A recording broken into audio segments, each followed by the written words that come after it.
по так называемой ужасной пятнице 13-го в рядах русской оппозиции в изгнании произошел раскол. Конечно, это не сравнить с событиями 14 века, когда верхушка ордена тамплиеров во Франции была задержана Филиппом Красивым. Именно с этих пор пятница 13-го вошла в наш европейский фольклор в качестве такого специфического дня.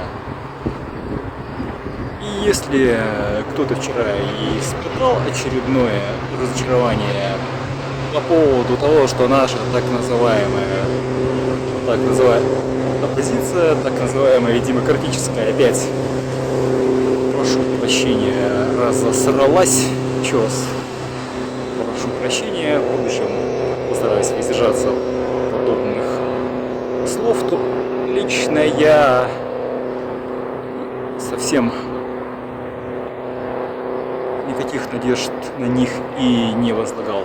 Мои последние надежды были подорваны еще в 2003 году, когда я работал в своей партии «Яблоко» на здешних выборах, в здешних, в смысле, в городе Екатеринбурге.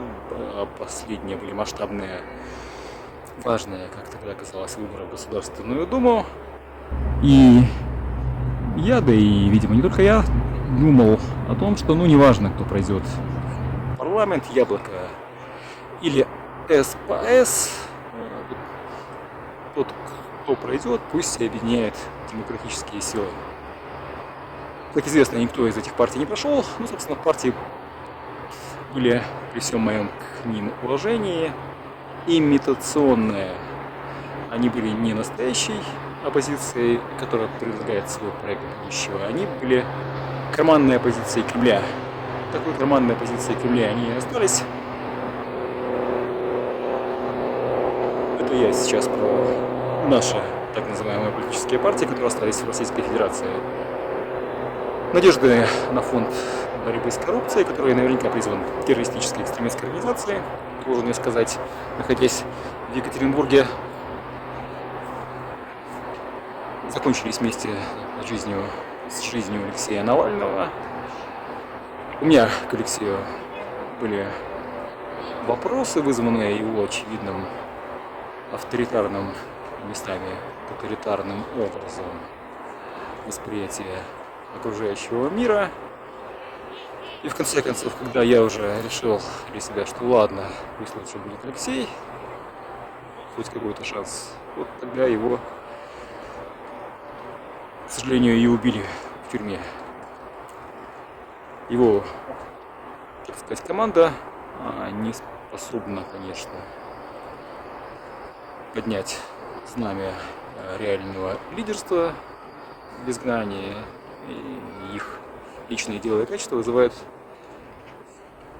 мягко говоря, вопросы. Вопросы я к ним никакие адресовать не буду. А по поводу Леонида Невзлина у меня есть один банальный ответ. Пожилой олигарх банально сошел с ума.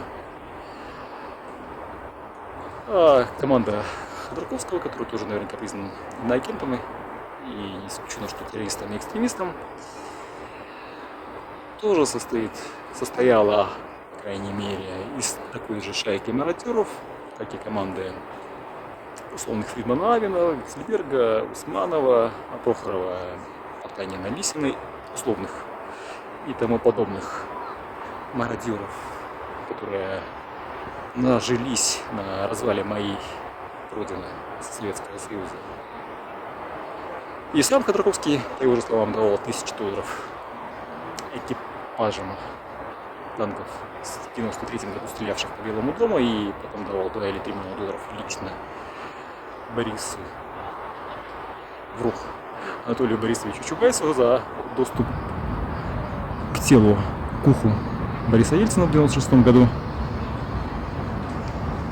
Тем не менее, в начале путинского правления он вел себя достойно и отсидел в тюрьме, путинской тюрьме, нашей российской тюрьме, 10 лет за что я его уважаю, и за и то, что он не стал бросать своего партнера, господина Лебедева, и за то, что он не стал продавать и предавать друзей. И, возможно, конечно, мы наблюдаем трансформацию Савла в Павла. Возможно, Михаил Ходорковский террорист, экстремист, всякое такое прочее, и на самом деле искренне верит в светлое будущее нашей общей Родины, нашей России. В таком случае он, конечно, должен отказаться, отмежеваться от ужасного, безумного поведения Леонида Невзлина, порвать окончательно с прошлым. Способен ли он на это? С моей точки зрения, нет. С моей точки зрения, он пытается действовать в парадигме эпохи развала страны и первоначального, а также окончательного накопления капиталов. Надежды на позицию изгнания закончились, и это хорошо. Мы сами должны здесь, на родине, определять наше будущее, не надеяться там на какого-то забугорного дядю или тетю. И нам не нужны лидеры. Это вот моя больная тема. Когда мы самого хорошего человека ставим во главе себя, мы, во-первых, расписываемся в собственной неспособности брать ответственность за свою жизнь в свои руки. А во-вторых, мы обрекаем этого лидера или на то, что его купят, или на то, что его убьют, или на то, что он сломается. Что, собственно, произошло с Борисом Ельциным, когда он не выдержал испытания властью, соблазна властью, банально спился. Уверен, что все у нас будет хорошо, никаких больше у нас инквизиционных костров не будет. Эта эпоха пусть себе догорает, хорошая погода, для не осень. Всем мира, все, я уверен, у нас будет хорошо. Побежал дальше.